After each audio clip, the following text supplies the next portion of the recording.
Itu yang kita sebut pengenalan akan Tuhan.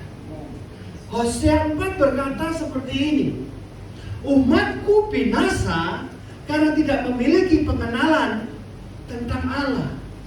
Umatku itu bicara semua orang yang sudah lahir baru, ketemu Tuhan, bayar perpuluhan, bayar buah sulung, melayani, berkhotbah, apapun yang sudah dilakukan, sakit sembuh, mati bangkit, tapi Tuhan gak kenal.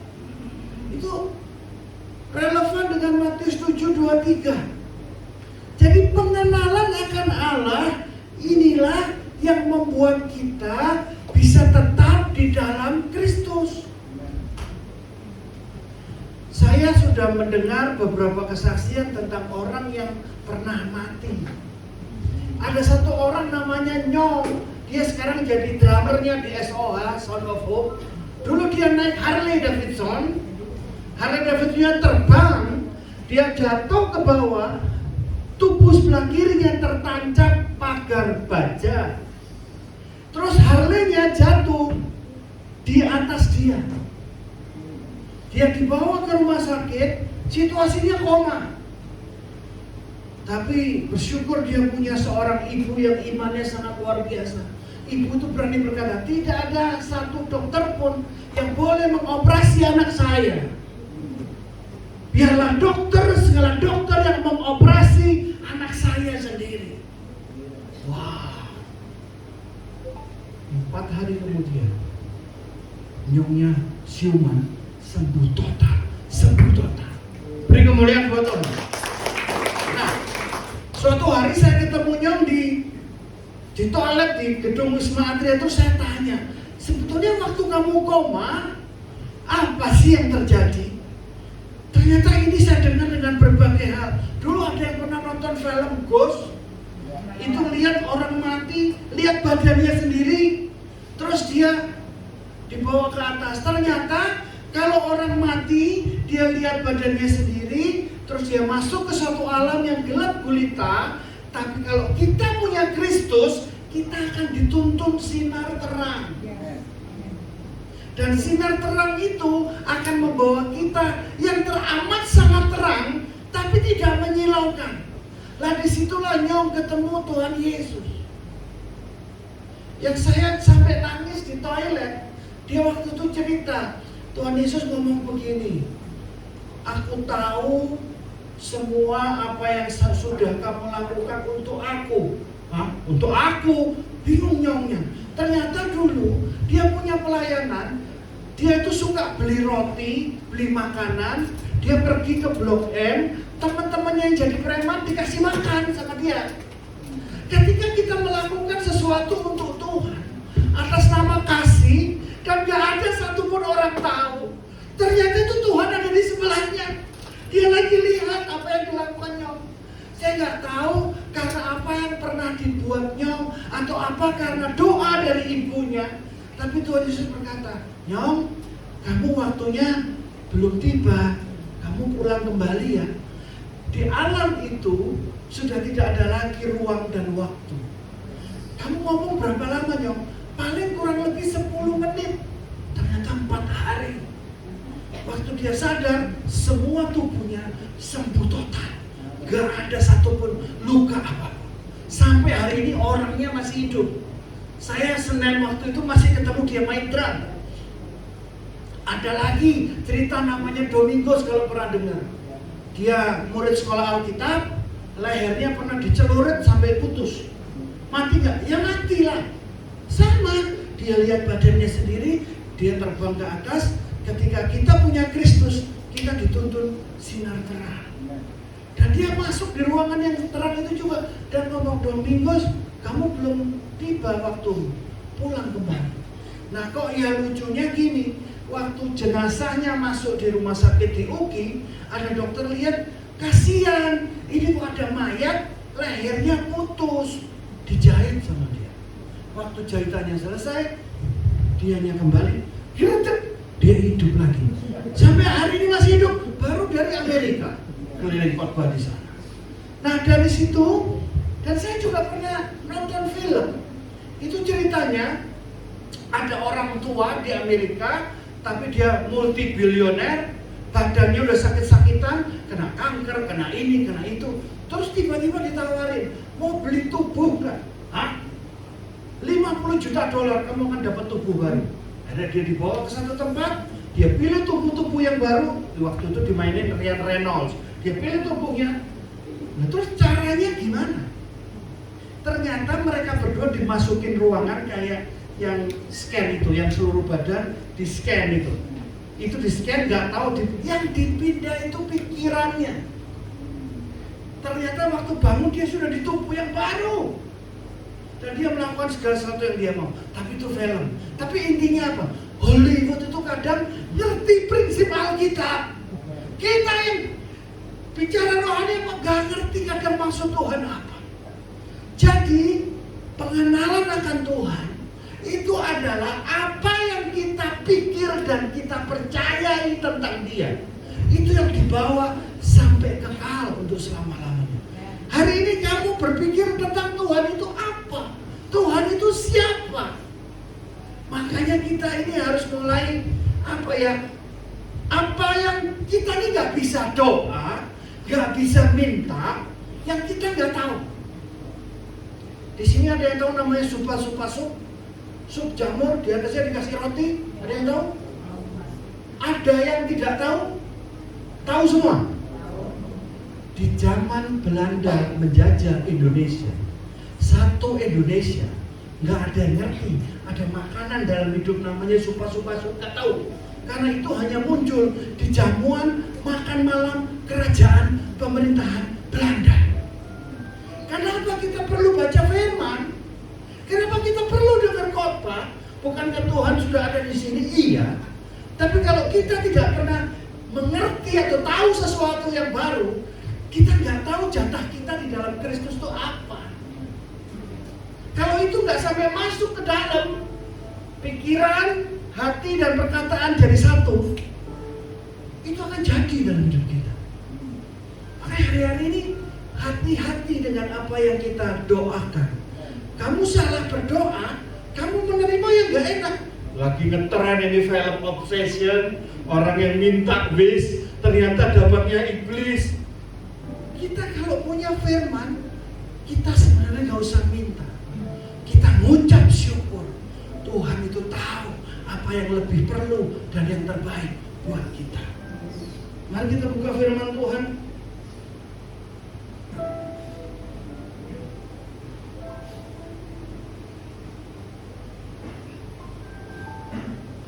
Petrus 1 ayat 3. Karena kuasa ilahinya telah menganugerahkan kepada kita segala sesuatu yang berguna untuk hidup yang saleh oleh pengenalan kita akan Dia yang telah memanggil kita oleh kuasanya yang mulia dan ajaib. Pengenalan akan Dia itu memanggil kita berkuasa dalam kehidupan. Pengenalan akan Dia, kita jadi tahu kenapa ini saya tidak mau lakukan, kenapa ini saya tidak boleh lakukan. Bukan karena perintah atau Taurat, tapi karena aku kenal siapa Tuhan. Ketika teman-temanku semuanya nyontek, aku enggak. Kenapa? Karena ada Tuhan di sini. Dia memberi aku hikmat dan kuasa. Ketika teman-teman melakukan pekerjaan yang aneh-aneh, melakukan perbuatan yang aneh, aku bisa ngomong, I know. Saya tidak. Ada juga dipaksa kondisi. Tapi ketaatan tertinggi itu ketaatan karena pengertian. Bukan karena aku takut terkutuk, aku takut nanti bangkrut. No. Saya memberi buat Tuhan karena saya punya pengertiannya. Jadi saya ngerti saya lakukan tujuannya untuk apa. Bukan hanya sekedar aku takut nanti. Dulu ada satu bapak-bapak, dia memberi perpuluhan taat. Loh, kenapa? Saya takut. Saya pernah tidak memberi perpuluhan, anak saya semua sakit.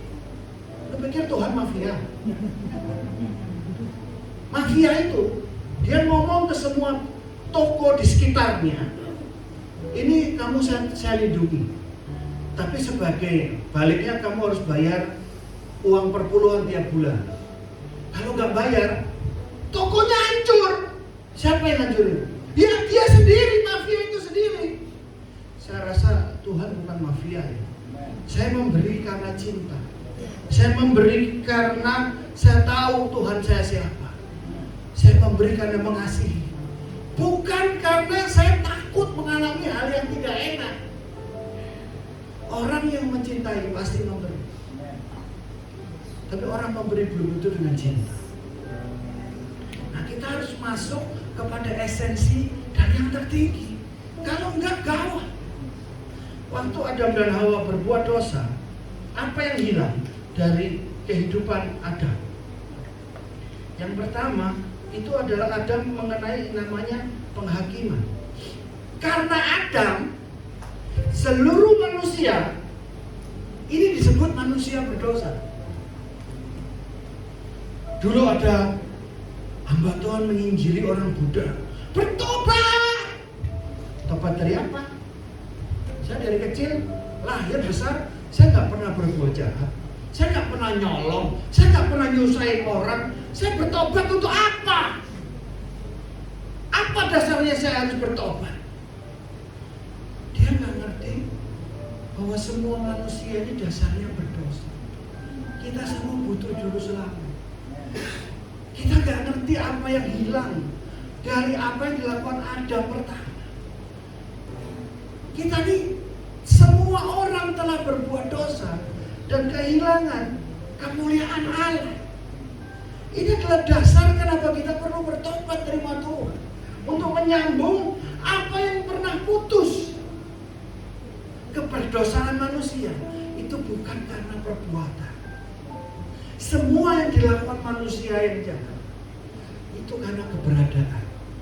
Itu sebetulnya sudah terjadi jauh di dalam sini dan di sini. Sama, orang berbuat baik juga begitu. Itu bukan terjadi ujung-ujung, oh dia baik. Itu dibangun dari dia. Itu sudah ada di dalam. Itu bukan sesuatu yang muncul begitu saja. Makanya dulu saya nggak ngerti, kalau mau menikah mesti lihat bibit, bobot, bebek. Yang penting cinta. Hari ini orang nggak bisa hidup dengan cinta only, cinta saja. Saya nggak bicara bukan uang adalah segala-galanya, enggak. Bukan hanya itu saja, itu baru beberapa bagian. Tapi mohon maaf ya, kalau mereka punya riwayat, mohon maaf ya, keluarganya sakit jiwa udah beberapa turunan, kemungkinan dia juga kena. Itu nggak bisa Tuhan kok begini. Loh, kita nggak bisa mikir. Mohon maaf. Orang ada riwayat penyakit ini ternyata keturunan. Di dalam Kristus semua bisa lepas kalau tahu caranya. Kalau nggak tahu ya dia tetap mengalami akibatnya. Karena itulah akibat dari dosa. Dosa lah yang membuat itu semua bisa terjadi. Iblis berkuasa di bumi. Yang kedua, itu selain kita mengalami penghakiman, Roma 5:12 begini, sebab itu sama seperti dosa telah masuk ke dalam dunia oleh satu orang, dan oleh dosa itu juga maut. Demikianlah maut itu telah menjalar kepada semua orang karena semua orang telah berbuat dosa. Bayi lahir oek-oek, dosa nggak statusnya? Dosa. Dan upah dosa adalah maut. Itu sudah jelas tertulis di semua agama, itu jelas. Upah dosa itu maut. Mereka tahu itu, cuma mereka nggak tahu solusinya. Mereka nggak ngerti ada jalan keluar. Mereka pikir dengan perbuatan baik, dengan ritual bisa nebus dosa kita. Gak bisa. Gak bisa. Makanya kita butuh juru selamat. Kalau kita ngerti, kita nggak bisa mendamaikan diri kita dengan Tuhan, nggak bisa. Makanya kita butuh juru selamat. Yang kedua bicara tentang apa? Yang kedua itu bicara tentang pemisahan. Karena dosa kita tidak kehilangan agama. Karena dosa kita kehilangan yang namanya hubungan, keintiman dengan pencipta langit dan bumi. Bayangin, dulu itu Adam bisa jalan bersama Tuhan di taman, ngobrol, bisa dengar suaranya, Tuhan bisa dengar suara kita. Kita diskusi dan dialog. Bahkan tokoh-tokoh di Alkitab, Musa, Abraham, mereka berjumpa muka dengan Tuhan. Mereka bisa dialog dengan pencipta langit dan bumi. Wow. Mereka bisa berkomunikasi. Karena itu jangan pernah berpikir, aku gak bisa dengar suara Tuhan. No. Semua ada prosesnya. Tapi ini yang diberikan oleh anugerah keselamatan. Kita semua bisa dengar suara Tuhan. Salah satu cara yang paling efektif, baca firman. Firman ini kalau dibaca, lama-lama dia akan hidup. Dan ketika hidup, dia bisa ngomong sama kita. Dan Yohanes 1 berkata, firman itu telah menjadi manusia. Berarti firman ini adalah seorang pribadi. Kita bisa berdialog dengan dia. Firman itu kadang bisa menjawab apa yang kita tanyakan. Bisa menjawab apapun yang kita butuhkan. Itulah firman. Tapi saya nggak bilang itu instan. Di sini semua bisa six pack. Bisa. Gampang? Enggak. Tapi bisa, aturannya bisa. Dasarnya bisa. Semua orang itu six pack. Karena memang kita diciptakan itu. Karena pola makan dan pola hidup. Ini kan saya seperti menunjuk diri saya sendiri. Loh iya. Kalau firmannya benar, itu gak hajar orang lain, hajar diri kita. Saya duluan. Yang ketiga, firman itu mengakibatkan keberdosaan Adam. Itu mengakibatkan mutasi. Mutasi itu adalah perubahan kodrat atau nasib. Jadi harusnya kita itu divine being. Sekarang kita menjadi human being. Kita menjadi fana. Tahu gak ya? Kalau sebenarnya kita itu diciptakan tidak untuk mati. Waktu Adam dan Hawa di Taman Eden, itu waktu belum jalan loh. Gak ada loh umurnya Adam berapa loh waktu jatuh. Gak ada. Karena waktu itu gak ada ruang dan waktu. Jadi Tuhan itu salah satu sifatnya itu kekal. Dia gak ada mulainya, dia gak ada akhirnya. Tuhan yang kita sembah di dalam Kristus Yesus itu adalah Tuhan yang omni, Tuhan yang ajaib, Tuhan yang gak bisa dimengerti dengan sekedar pemikiran kita saja. Makanya tidak ada doktrin yang terhebat, doktrin yang paling benar, gak ada. Dosa itu bukan hanya sekedar benar atau salah, bukan. Dosa itu bukan hanya sekedar kejahatan moral, bukan. Dosa itu melanggar ketetapan ilahi. Dosa itu merusak ekosistemnya surga. Dosa itu bukan hanya sekedar pelanggaran manusia yang salah, benar, bukan. Dia melanggar Tuhan itu sendiri. Yang saya paling ngeri, waktu Hawa digoda iblis, itu pernyataan pertama iblis apa? Kamu mau gak jadi kayak Tuhan?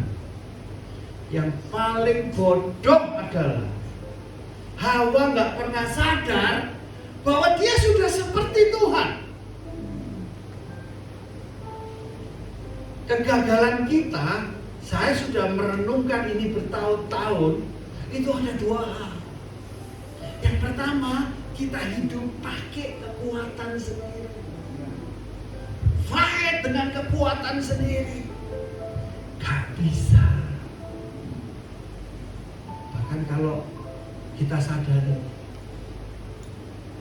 hampir semua atau semuanya orang yang jadi kaya, ini saya bilang generasi pertama loh ya, itu semuanya dari nothing, dari orang biasa tiba-tiba naik kelas.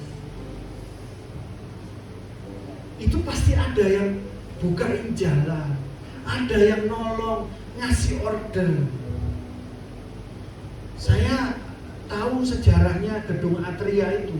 Hari ini presidennya itu generasi ketiga, teman saya.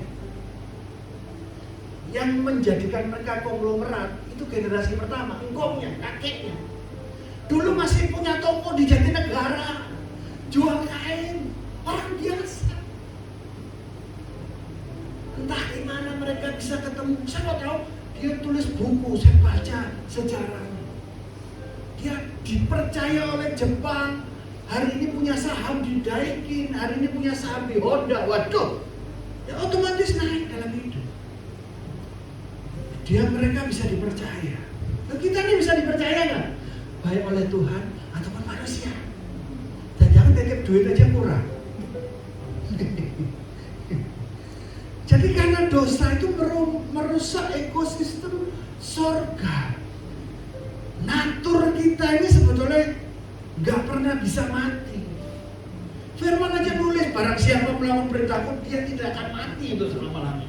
Bahkan hari ini kita semua ini dalam Kristus kita tahu kita mati itu nggak mati hanya tidur, karena kita akan masuk di alam kekekalan bersama dengan Dia.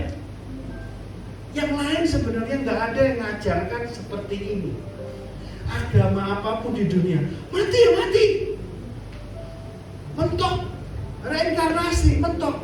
Tapi kalau buat saya, reinkarnasi itu nggak fair. Kenapa? Lu dulu apa, sekarang apa, akibat dulu nggak tahu. Sedangkan Tuhan itu salah satu cirinya, Dia adil. Dia adil. Setiap orang itu tidak seharusnya menerima dosa keturunan. Salahnya orang tua enggak. Di dalam Kristus itu bisa dibebaskan semua. Kita tidak usah menanggung dosa orang tua kita. Kalaupun kita ada salah, anak kita tidak perlu nanggung itu. Kemarin saya ada melayani di sebuah gereja. Ibu gembalanya dan suaminya, karena itu gembalanya ibunya, ngobrol sama saya hari Senin. Pada satu titik bapaknya bertanya, Pak, bagaimana dengan hukum tabur tuai? Waduh, ditembak begitu, gak siap ini. Ini bukan lagi khotbah, udah persiapan. Mau ngomongnya kurang lebih arah jam, enggak. Gimana dengan hukum tabur tuai, Pak? Waduh. Bersyukur kita punya Roh Kudus. Roh Kudus ngomong sangat sederhana. Hari ini manusia mau mengalami apa, tergantung yang kamu percaya. Kamu mau percaya hukum tabur tuai, silakan. Saya mau percaya perjanjian baru, di mana saya mengambil di tempat yang tidak pernah saya tanam, saya menuai di tempat yang saya nggak pernah tahu. Itu di Yohanes 8 ada itu. Keadilan Tuhan itu kita nggak ngerti loh. Bukan keadilan manusia. Kalau keadilan manusia mah dihitung, ditimbang, ini adil, ini nggak adil. Kalau Tuhan, Dia punya pertimbangan sendiri. Makanya kalau kita ikut Tuhan, ngomong begini, Tuhan, ajari aku ketetapan-Mu, ajari aku kehendak-Mu, biar aku tuh tahu mana kehendak Allah, apa yang baik, berkenan, dan sempurna. Tapi kalau kita nggak pernah minta, kadang kita juga nggak dapat. Kenapa? Karena Holy Spirit is a gentle spirit. Dia hanya memberikan yang kita sepakat sama Dia. Ada hal-hal yang ini harus di-unlock. Kalau nggak bisa. Ini rahasia ilahi. Katanya, tubuh manusia itu adalah karya penciptaan yang paling dahsyat. Wow. Tuhan sudah memberikan prototipe-nya, contohnya di dalam Kristus Yesus. Waktu Dia bangkit, Dia bisa makan. Itu sudah melanggar hukum fisika dan hukum alam. Siapapun boleh cerita tentang kebangkitan. Gak ada orang bangkit makan tuh, gak ada. dia hanya berupa roh atau apa, nggak pernah. Yesus bangkit 40 hari berjalan di negeri orang hidup. Itu sesuatu kalau orang ngerti hal-hal begitu, itu nggak mungkin. Itu nggak mungkin. Saya kemarin ngobrol ketemu guru sekolah minggu anak saya. Kita ngobrolin bisnis apa. Tiba-tiba di tengah-tengah ngobrol makan dia cerita. Anaknya umurnya nggak beda jauh lah sama saya. Waktu itu dia cerita waktu anaknya umur 5-6 tahun. Waktu umur 5-6 tahun, anaknya minta dibeliin celengan. Ya anak minta dibeliin celengan, dibeliin lah sama papanya. Tapi bukan satu, minta terus penuh, minta terus penuh, minta terus sampai 8. Nah suatu hari, bapaknya ini kesulitan bayar maintenance di apartemen. Dia ngomong, nak, pinjem dulu celengannya. Nanti papa pasti ganti. Gak boleh, gak dikasih. Terus mamanya, tolong lu ngomong deh, ngomong sama. Mamanya ngomong juga gak dikasih. Akhirnya sambil nangis saling ngomong, ini uang bukan buat kita, ini uang buat Tuhan Yesus, katanya. Maksudnya gimana? Oh ternyata dia dengar Pak Gembala suatu hari khotbah mau bangun rumah doa. Jadi dia nggak tahu dengar dari mana, dia mau kumpul duit buat diserahin Pak Gembala. Akhirnya 8 celengan untuk dibawa ke gereja. Wah hari itu Pak Gembalanya nggak ada, lagi tugas keluar. Oke lah saya ke rumah doa hari Rebo. Rebo dibawa juga, Pak Gembalanya nggak ada lagi. Akhirnya orang-orang kasihan, ngapain sih lu buat tenteng-tenteng berat gitu. Ditukerin lah ke Indomaret. Nilainya cuma 500 ribuan sekian. Nah, sampai suatu hari ketemulah sama Pak Gembala, dikasih. Pak Gembala bingung, apa ini? Orang tuanya dipanggil, sini, papa mamanya sini. Ini kalian suruh atau apa sih maksudnya? Setelah dijelasin, begitu gembalanya tahu bahwa ini bukan direkayasa, ini adalah hati dari seorang anak, nggak tahan ya. Ambil minyak, diurapi, semua keluarga diurapi, tapi khusus buat anak ini, karena engkau memperdulikan rumah Tuhan, maka Tuhan akan menjamin hidupmu, kemenangan demi kemenangan, kegemilangan demi kegemilangan, mahkota demi mahkota. Tuhan akan sertai hidup. Amin. Setahun dari situ, anak itu kena penyakit namanya Kawasaki. Kalau tahu itu adalah virus yang grogotin jantung. Pengobatannya itu suntik 3 kali, 1 kali suntik 47 juta. Di Indonesia hanya 2 dokter yang bisa menangani penyakit itu. Akhirnya mereka ke sana. Dia tanya, dokternya terus ngomong gini, oke, sebelum kita suntik, anak ini dikasih obat ini. Coba 1 minggu, minggu depan balik lagi. Kalau badannya kuat, baru kita suntik. Kalau enggak ya enggak bisa gitu. Oke, dia coba minum obat seminggu. Pada hari mereka harus kembali ke dokter. Dari pagi bangun, anaknya sudah dilawat Tuhan. Dia nyanyi lagu God is fighting for us in the name of Jesus. Ini bukan soal lagunya ya. Jadi kalau dengar kesaksian itu bukan soal lagunya, nanti lagunya ya terserah, tapi ini bukan soal lagunya. Poinnya adalah dia dari pagi sudah ngalamin lawatan Tuhan. Di mobil dia masih nyanyi, masih nangis. Bapaknya ngelihat gak tahan, ikut nyanyi, ikut nangis. Sampai ke dokter. Dokter bingung, sampai di ronsen 3 kali. Akhirnya ngomong, Pak ini kita bingung Pak, virusnya udah gak ada lagi. Ini adalah mujizat Tuhan. Gak berhenti sampai situ, hari ini anaknya udah umur 18-19. Dia udah dapat beasiswa ke London, full package, uang saku, tempat tinggal. Dia nggak mau, dia maunya ke Amerika. Terus sekarang dia sudah punya perusahaan sendiri, PT sendiri. Itu dapat dananya dari luar negeri. Bahkan dia sendiri bisa bantu bapaknya kalau maintenance gak ada duit, dia yang bayar. Uang sekolah adiknya gak ada yang, bapaknya lagi gak ada duit, dia yang bayar. Doa itu bisa terjadi. Nah ini kita harus ngerti, hati yang seperti ini itu gak bisa diimpartasi. Gak bisa kalian datang ke pagelaran doain supaya saya punya hati yang kayak gitu. Itu yang namanya pengenalan. Saya ketemu Koden, Daniel Alexander. Dia kemarin kumpulin semua anak rohaninya datang terus ibadah. Waktu pertanyaan, saya nanya, gimana sih bisa punya hati seperti Koden gitu? Tiba-tiba dia buka semuanya.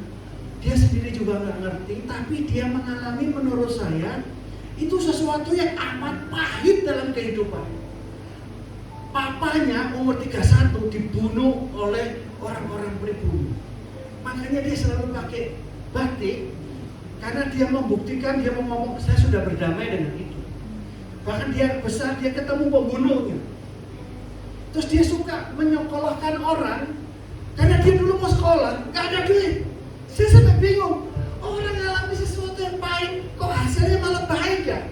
Orang lain ngalamin apapun, hati jadi keras, benci sama orang. Dan percayalah satu hal, Roma 8 ayat 28 itu kita semua ngerti arti yang sesungguhnya. Roma 8 ayat 28, tolong ditampilkan.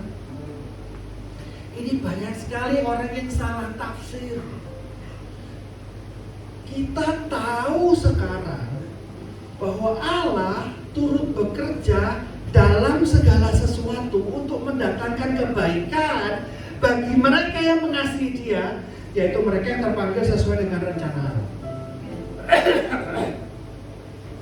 Apakah semua peristiwa yang kita alami itu adalah dari Tuhan? Enggak. Harus ngerti dasarnya dulu. Tidak semua peristiwa dalam hidup kita itu dari Tuhan. Dari Tuhan hanya ada kebaikan. Di luar itu bukan dari Dia. Kita salah keputusan juga bisa. Bisnis rugi, salah investasi, salah keputusan. Nah, kok waktu masuk gak nanya Tuhan, gak doa, gak apa, main keputusan itu sudah rugi. Tuhan ini gimana? Gimana? Gak bisa. Tidak semua peristiwa itu dari Tuhan. Tapi kalau kita bawa kepada Dia, Dia sanggup untuk merubah bahkan yang terburuk sekalipun menjadi yang terbaik dalam hidup kita. Apapun itu, ketika kamu datang kepada Dia, bawa itu kepada Tuhan, Dia sanggup untuk merubah bahkan yang paling gak enak sekalipun jadi kemuliaan. Itulah Tuhan yang kita sembah. Itu Tuhan, segala Tuhan yang di agama manapun gak ada. Hari ini agama ada banyak sekali. Semua artis Hollywood ada yang nyembah Kabbalah, nyembah apa, banyak sekali. Bahkan di Indonesia aliran ini aliran itu banyak sekali yang tidak terdaftar. Makanya kita harus mengerti kalau dengan Tuhan kita tidak punya pengalaman secara pribadi divine encounter, maka kita nggak pernah tahu Dia benar-benar ada apa enggak, hidup apa enggak. Jangan-jangan ibadah ini cuma ilusi. Dulu waktu anak saya masih kecil, saya kalau pulang kantor suka ngeliatin dia. Herannya, capek-capeknya hilang. Tiba-tiba ngeliatin dia, dia cuma bisa apa sih? Nangis, makan, berak, kencing, mau apa lagi? Oek-oek. Herannya kita ngeliatin dia, kok betah lama-lama dan semua kelelahan bisa hilang. Sampai suatu hari Roh Kudus berdialog dengan saya. Oke, kamu sayang sama anak? Wah, bukan sayang lagi Tuhan. Siapapun mengganggu dia, langkai dulu mayat saya. Wow. Apapun yang saya punya, saya kasih dia semua. Oh gitu ya. Terus tiba-tiba Roh Kudus ngomong, kamu tahu nggak? Rasa sayangmu kepada anakmu itu tidak bisa dibandingkan dengan rasa sayangku kepadamu. Oh my God. Tiba-tiba sekarang saya ngeliatin anak saya, bisa nangis. Tiap kali sekarang sampai sekarang, tiap kali saya merasakan sayang sama anak saya nangis. Karena saya tahu ada pribadi yang menyayangi saya melebihi apapun. Makanya kita menyembah Tuhan yang mengasihi kita secara pribadi. Iblis tahu nama kita, tapi dia selalu menyebut kita dengan kesalahan kita, dengan masa lalu kita, dengan aib dan trauma kita. Tuhan tahu semuanya itu kegagalanmu, kejatuhan, dosa. Tapi dia tetap panggil sesuai dengan nama kita. Dia nggak rubah itu. Dia mengasihi secara pribadi. Makanya Tuhan mencari satu domba yang hilang, yang 99 nggak apa-apa ditinggal. Kalau orang lain, apalagi bisnis, dia ngitung. Gue mendingan merawat yang 99, yang satu mampus lah, yang 99 udah lebih dari cukup. Kenapa? Karena Tuhan menyayangi kita secara pribadi. Kita ini tidak bisa ditukar dengan siapapun atau apapun bagi Tuhan. Makanya saya selalu nangis dan doa kalau ada orang yang murtad dari Yesus. Tuhan gak ngamuk, perih dia. Ada yang hilang tes. Aduh, kita lebih banyak mendukakan dia daripada buat dia marah. Di perjanjian baru, kemarahan Tuhan, the wrath of God, itu sudah ditanggung Yesus. Semua yang Tuhan murka itu sudah habis di Yesus. Itu kita harus mau sadar. Kita keliru. Banyak orang keliru, salah. Aku gak ke gereja, malu. Gak keliru. Kita jangan ulangi kesalahan Adam. Lari menjauh. Kita harus lari mendekat. Mau kita lagi salah, kita lagi benar. Makanya kita hubungan sama Tuhan itu jangan karena Taurat. Taurat itu apa? Ketika gua bagus, saat teduh gua bagus, gua datang kepada Tuhan dengan sangat bangga. Tuhan ini aku. Begitu kita salah, kita keliru, kita gak berani berdoa aja gak berani. Aku cacing tuh, aku najis tuh. Kamu harus tahu kitanya ditebus itu gak sembarangan loh. Tuhan menebus itu tidak bukan sesuatu yang kebetulan atau iseng-iseng, gak. Rencana Tuhan dalam hidup kita itu sempurna. Tapi kalau lo gak dengar ya susah. Mari kita belajar dengar suaranya. Yang selanjutnya adalah kelaparan. Dosa itu mengakibatkan kelaparan. Bukan hanya kelaparan akan makanan. Jadi ada sebuah lubang di hati manusia yang gak pernah bisa dipuaskan dengan apapun kecuali oleh Tuhan. Orang kaya, mau kayanya kayak apa? Kalau dia tidak di dalam Kristus dan mengenal dia, maka ada yang kurang dalam hidup. Dia mau puasin hidupnya dengan apa saja, nasibnya akan sama kayak Salomo. Salomo itu kurang apa? Perempuan tinggal tunjuk, ribuan yang dia bisa tidurin. Salomo itu punya semua yang dimiliki laki-laki. Seni dari semua negara dia panggil di depan dia. Nyanyi, nari semua. Apapun yang bicara luxury, kemewahan dia pada zamannya, dia alami semua. Akhirnya hatinya kosong. Dan bisa berkata demikian, segala sesuatu sia-sia. Lu punya semua, tapi lu bilang segala sesuatu sia-sia. Bagaimana sih? Makanya orang kaya kalau ketemu orang baru nggak kenal, dia biasa nggak mau. Karena dia selalu mikir, jangan-jangan mau duit gua. Christina Onassis itu anaknya Onassis, salah satu konglomerat di Amerika. Kawin cerai. Kenapa? Karena dia tidak bisa percaya seorang laki-laki yang mencintai dia apa adanya. Dipikir semua mau kawin sama dia gara-gara uangnya. Karena jadi kaya juga gak enak. Ketemu bisnis apa? Semua kalau melihat orang kaya kan mau rohani mau enggak, dia bisa nolong. Tiba-tiba harapan manusia itu berubah ke mamon. Dia pikir uang bisa menyelesaikan masalahnya. Tuh, gereja juga butuh uang sewa loh nih ya. Gereja juga butuh bayar kebutuhan loh. Jadi kalau ada yang kasih, dia lah penolong dari surga. Belum tentu. Kita harus tahu persis, ini dari Tuhan apa bukan. Kita dapat rezeki, dapat proyek hari ini. Wow, ada orang-orang dapat proyek MBG. Weh, saya nggak bilang boleh enggak loh ya. Cuman apakah itu jatah dia, lo udah doa bener-bener nggak? Atau cuman kalkulasi? Oh ini untung. Itu jatahmu bukan? Saya nggak ngomong itu boleh atau enggak, salah atau benar, saya nggak ngomong. Tapi dalam segala perkara hidup kita, apa kita tanya dia, Tuhan ini bagian saya bukan? Dulu shiftingnya Pak Petrus Agung itu kan dari sini.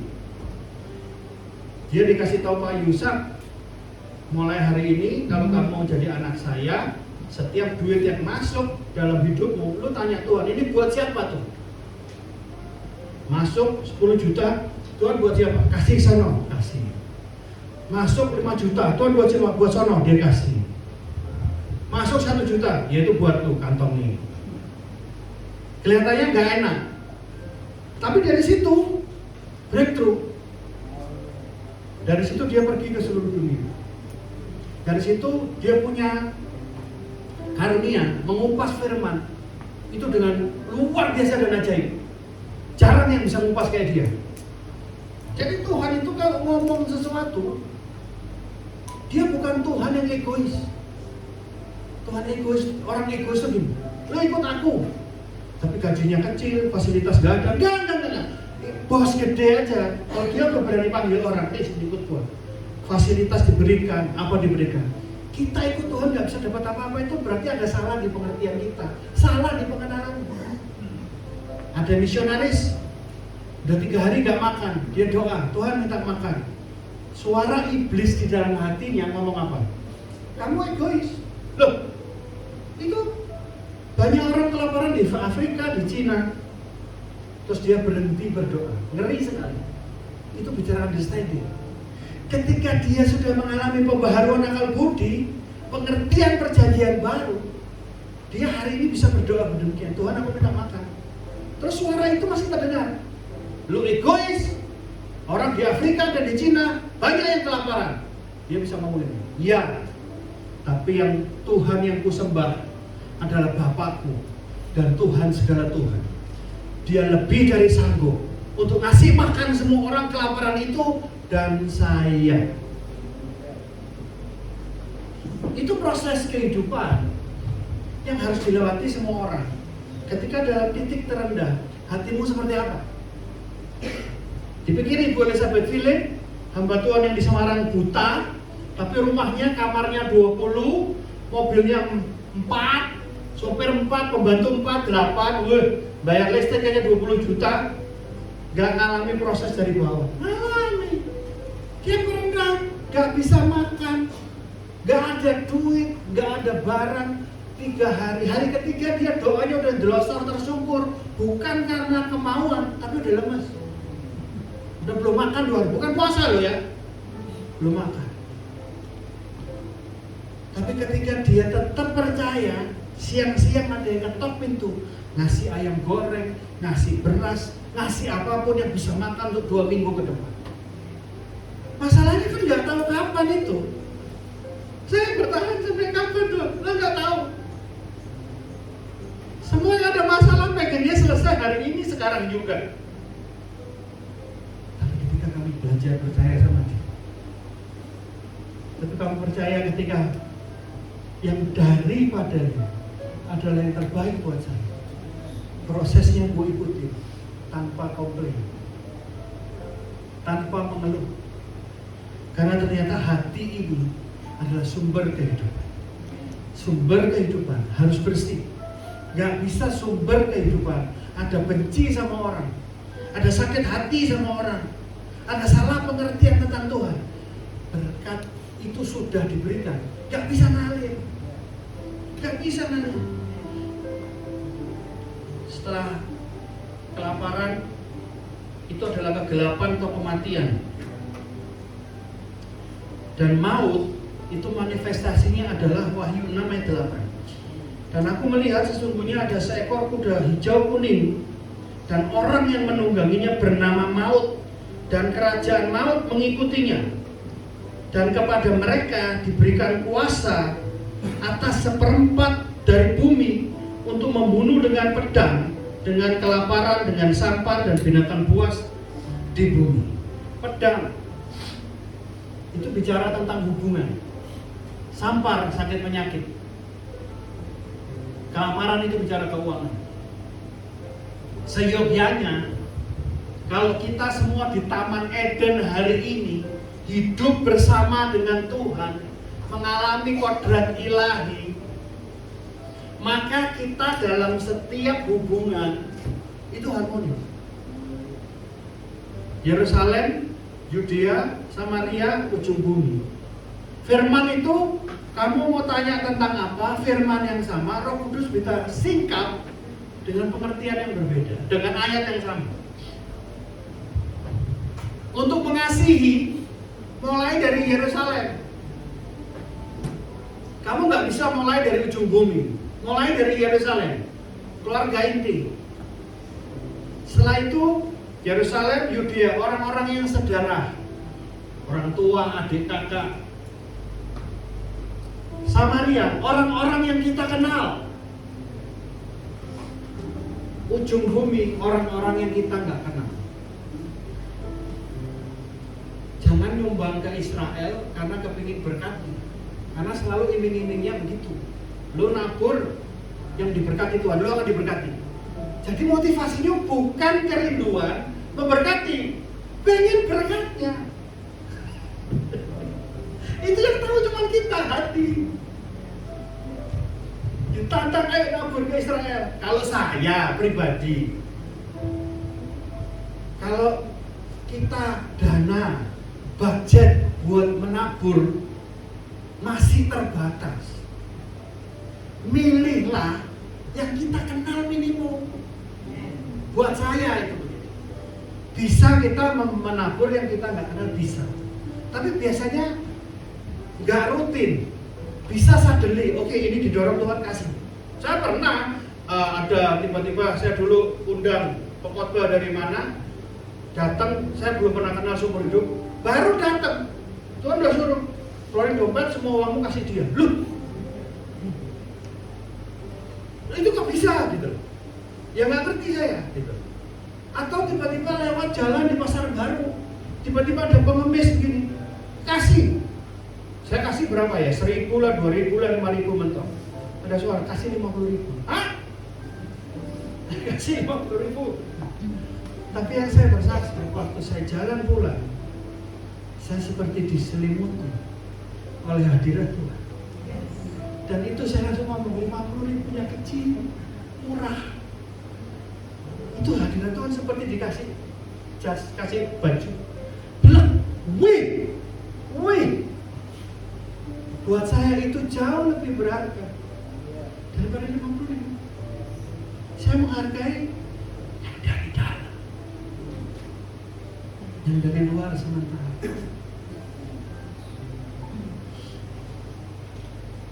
Kita harus milih, Bapak Ibu. Kita nggak bisa menyenangkan semua orang. Kita nggak bisa lakukan semua hal. Kita harus pilih. Dan untuk itu, kemelekatan kita dengan Holy Spirit itu menentukan sekali.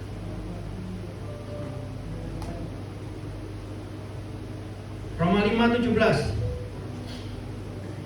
Sebab jika oleh dosa satu orang maut telah berkuasa oleh satu orang itu, Maka lebih benar lagi mereka yang telah menerima kelimpahan kasih karunia dan anugerah kebenaran akan hidup dan berkuasa oleh satu orang itu, yaitu Yesus Kristus. Kalau dilihat dalam terjemahan lainnya bahasa Inggris, maka ada satu kata kunci, yaitu reign in life. Berkuasa dalam kehidupan. Berkuasa menang dari pedang, sampar, kelaparan, dan binatang buas. Satu kuncinya adalah hidup yang seimbang. Hidup yang seimbang. Itu adalah kata kuncinya. Status kita dari orang berdosa menjadi anak Allah. Wow. Dari orang berdosa jadi anak Allah. Ini adalah status korporat. Berapapun umur kita, ketika kita mendekat kepada Tuhan, maka kita akan jadi seperti anak kecil. Mau nangis, mau apa, terserah. Tapi itu adalah kata kunci. Banyak orang gak pernah mengalami privilege ini jadi anak. Tanya anak-anak kita, kamu berasa gak jadi anak papa? Gak semua anak berasa. Bapaknya mau kasih semuanya. Kalau anaknya gak bisa terima, dia bapaknya pelit, bapaknya egois. Gitu. Lah ini berkiblat kepada kita sendiri sama Tuhan. Kalau kita nanya ke alam bawah sadar, apakah Tuhan baik buat kita? Amin, haleluya. Saya nanya alam bawah sadarnya, ada yang bilang begini, Tuhan tuh baiknya sama dia. Tuhan tuh kadang-kadang baik, kadang-kadang enggak. Padahal kebaikan Tuhan itu absolut, senantiasa, sempurna. Ya, lu ngalami atau enggak merubah itu. Itu sifat dan karakter Tuhan yang sesungguhnya kita sembah di dalam Yesus Kristus di perjanjian baru. Kebaikan Tuhan itu absolut. Makanya 1 Korintus 6 ayat 11 ngomong gini, dan beberapa orang di antara kamu demikianlah dahulu. Tapi kamu yang telah memberikan dirimu disucikan, kamu telah dikuduskan, kamu telah dibenarkan dalam nama Tuhan Yesus Kristus dan dalam roh Allah. Jadi kebenaran kita, kekudusan kita itu semua karena darah Yesus, bukan karena perbuatan. Terus apakah kita tidak usah menjaga hidup kita berbuat seenaknya? Itu pengertiannya keliru. Roma 8 tadi, Tuhan itu bisa merubah semuanya dari yang terburuk jadi yang terbaik. Tapi semuanya itu ada prosesnya. Kalau kamu salah melangkah dalam hidup,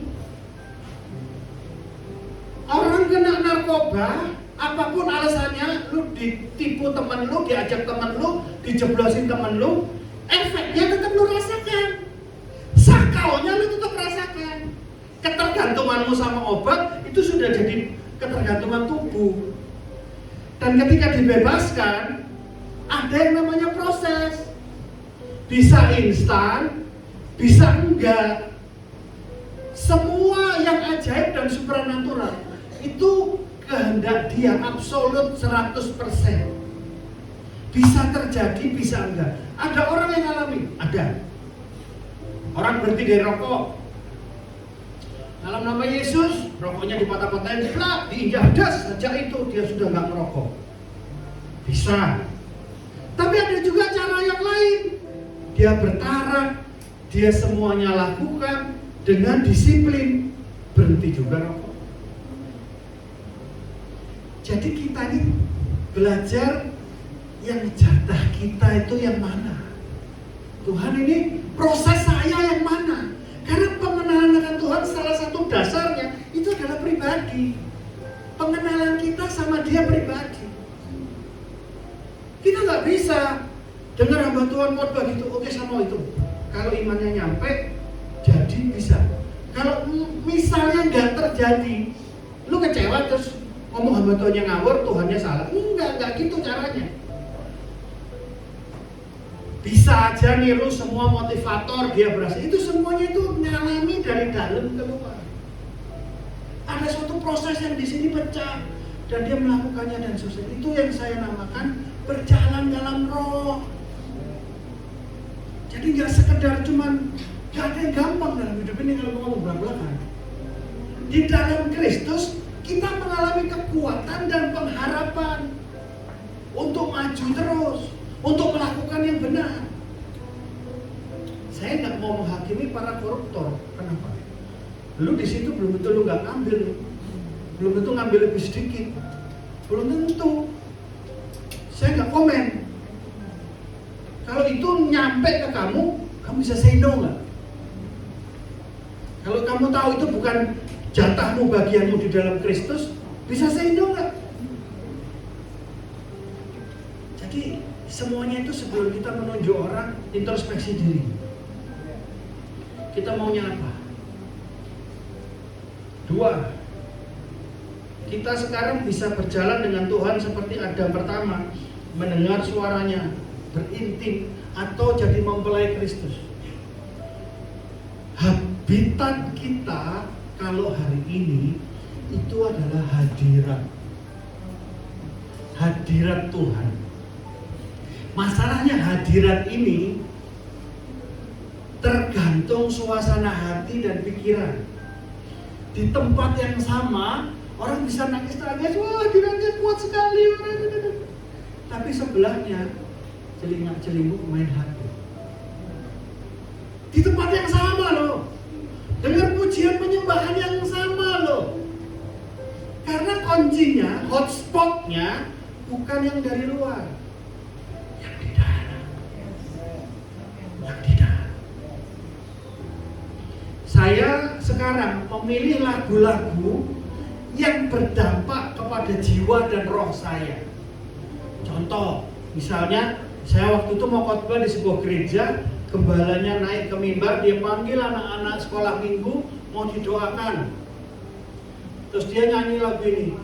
Aku ada hari ini karena Tuhan baik dan teramat baik bagiku. Semua yang ku alami bersamamu ku lewati, indahnya kasih Tuhan seperti pelangi,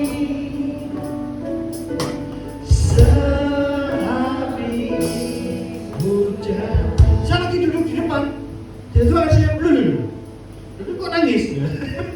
Karena itu otak sama hati lain-lain. Ini saya sadar bener dan saya mau naik khotbah, tapi saya udah ngalami Tuhan dengan ajaib. Nah tiba-tiba lagu-lagu seperti ini yang sudah menyentuh jiwa saya, ketika saya nyanyikan dalam keadaan lembah kelam, itu jadi kekuatan. Gak semua lagu lu nyanyi lu bisa dapat kekuatan. Lu harus pilih yang menyentuh jiwamu yang mana. Dulu masih ada metanoia.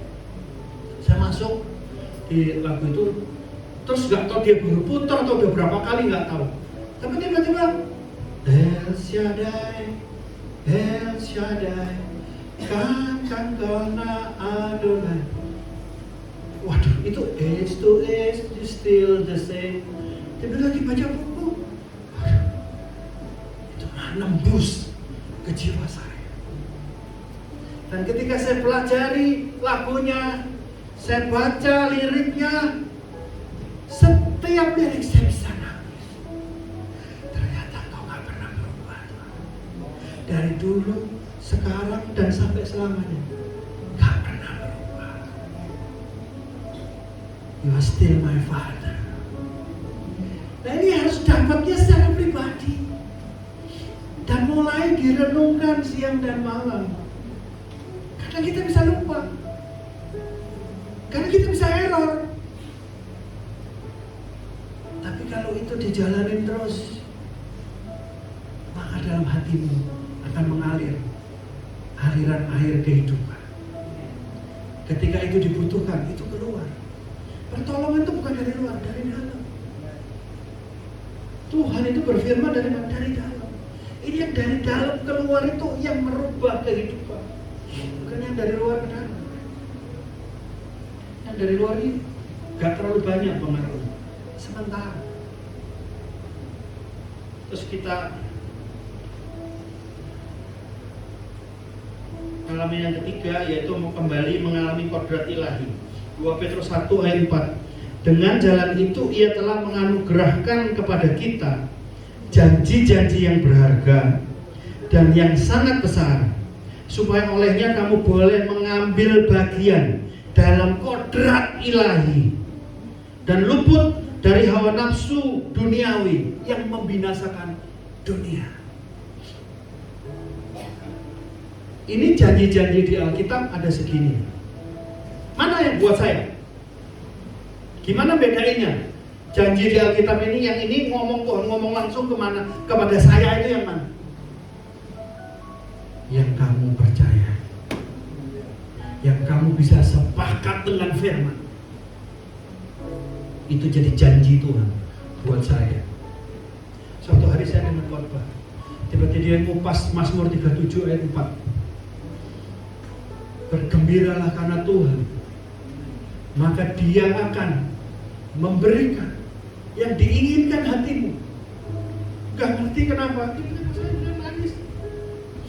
Yang diinginkan hatimu. Seumur hidup aku diajar, keinginanmu najis, keinginanmu daging, kamu harus cari keinginan Tuhan. Tapi ternyata Tuhan itu memandang penting keinginanku secara pribadi. Keinginan kita ini bukan yang keluar dari firman. Oh, keinginanmu mau kawin lagi. Bukan itu. Yang sesuai dengan firman. Ada suka merah, ada suka hijau, ada suka kuning, ada suka bakmi, ada suka nasi goreng, ada yang suka pizza. Itu keinginan manusia secara normal. Tapi tiap orang keinginannya itu beda-beda, seleranya beda-beda. Nah, keinginan yang terpenuhi itu ternyata pohon kehidupan. Lu kepingin apa?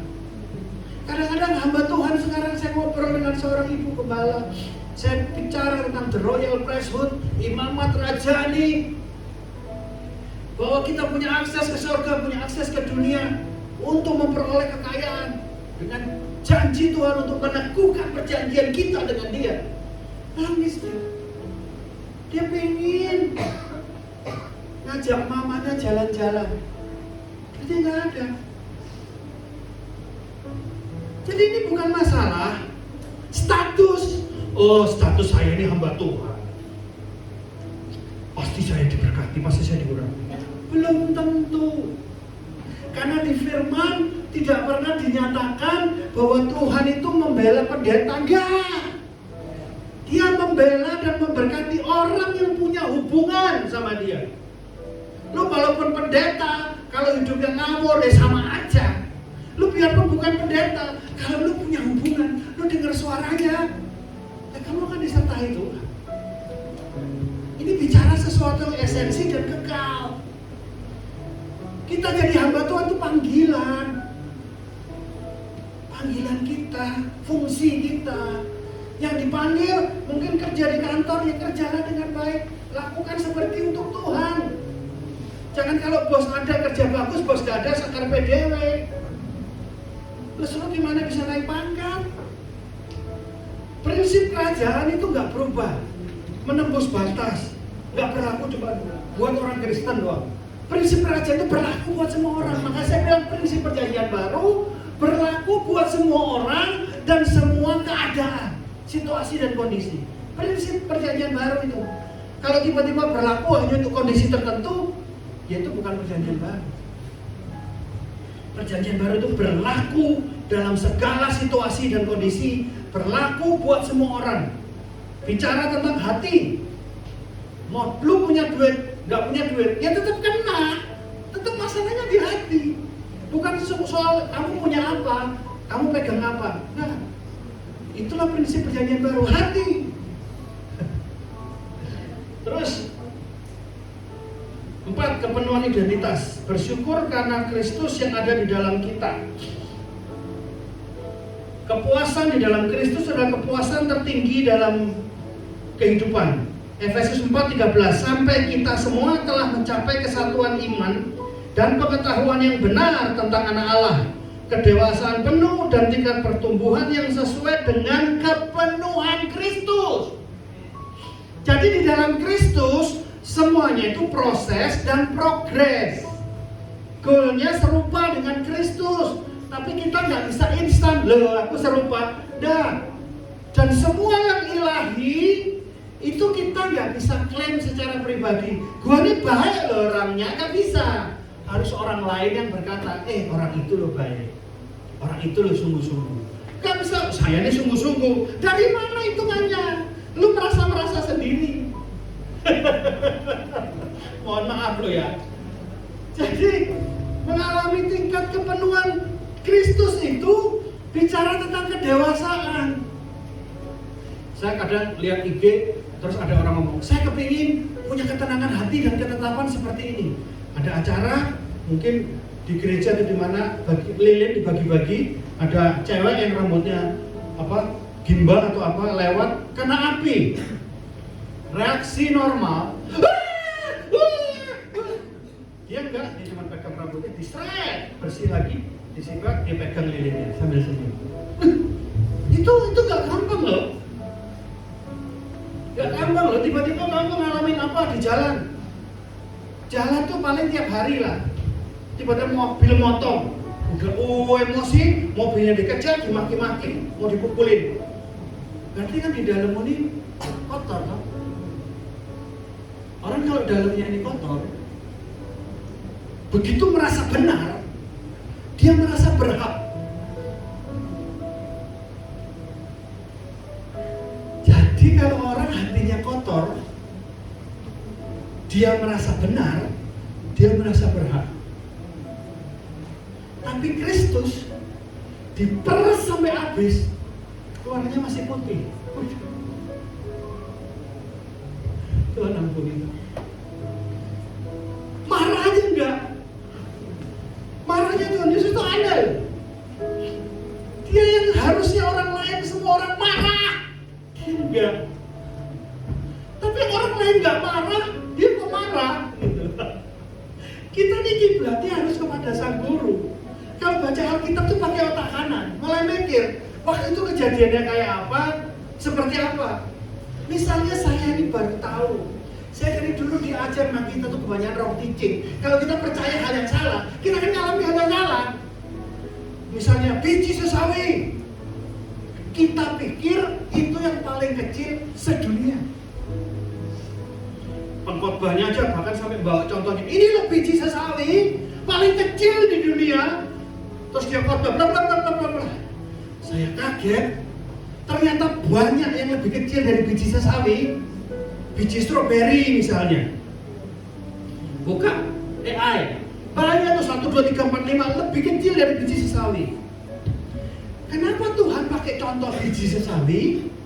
Karena saat itu di daerah itu orang-orang yang mendengar dia taunya biji sesawi yang paling kecil. Kalau Tuhan Yesus ngomong biji stroberi, stroberi itu apa ya? Panjang nanti, repot nanti. Nah ini kan buat saya jadi kayak pencerahan, penyingkapan. Mazmur 119 dan 130. Firman itu kalau tersingkap, dia jadi terang. Bisa jadi tuntunan buat kita semua. Tapi kalau firman ini nggak tersingkap, ya jadi banyak baca koran, informasi. Informasi nggak berubah banyak. Pewahyuan yang merubah hidup kita. Perjumpaan yang merubah hidup. Wow. Tuhan keren. Tuhan keren. Tuhan itu keren banget. Kita ini selama ini terlalu berpikir dia cuma penolong. Dia itu pribadi yang rindu berhubungan dengan kita. Ada di internet, ada perempuan tertipu sampai 100 miliar oleh seorang laki-laki yang gak kenal, cuma kenal di Facebook. Tapi yang jelas disimpulkan oleh para pakar, perempuan ini betul-betul mendambakan cinta. Apapun dia bayar.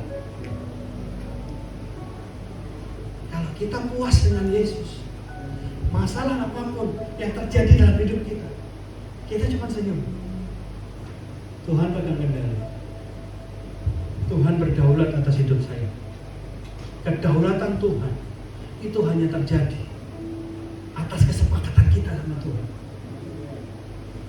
Lu jangan klaim-klaim yang lu gak ngerti, dan lu gak bisa sepakat dengan firman, terus lu ngomong ini kedaulatan Tuhan. Gak bisa. Kedaulatan Tuhan itu ada yang corporate, bencana alam itu gak ada urusannya dengan siapapun rohani gak rohani, di situ mati ya mati gitu. Tapi untuk hidup sehari-hari, kedaulatan Tuhan hanya terjadi sama kita sesuai dengan apa yang kita percaya dan kita sepakat dengan firman atau Tuhan.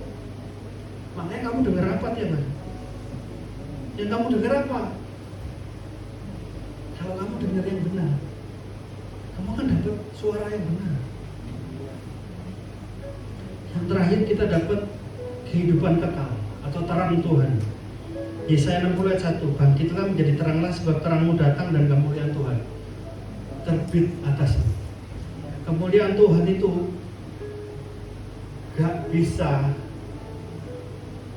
dilihat mata, tapi sangat bisa dirasakan oleh semua orang di sekelilingmu. Makanya dikatakan bangkitlah menjadi terang, sebab terang Tuhan, terangmu datang dan kemuliaan Tuhan terbit atasmu.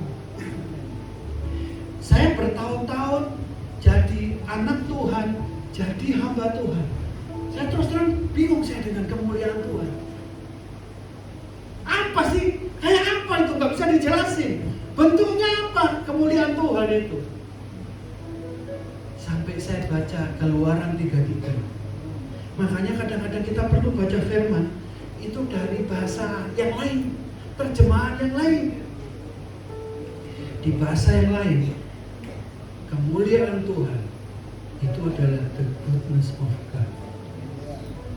Makanya kita kadang perlu berbuat baik yang didorong oleh Roh Kudus kepada orang kita nggak kenal, tapi kita bisa berbuat baik. Itu jadi kemuliaan Tuhan.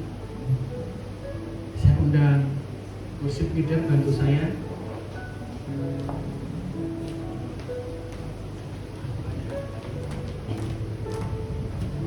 Kita nyanyi lagu ini, kita mulai merenungkan syairnya. Apakah itu benar buat saya atau buat kita? Benar apa enggak?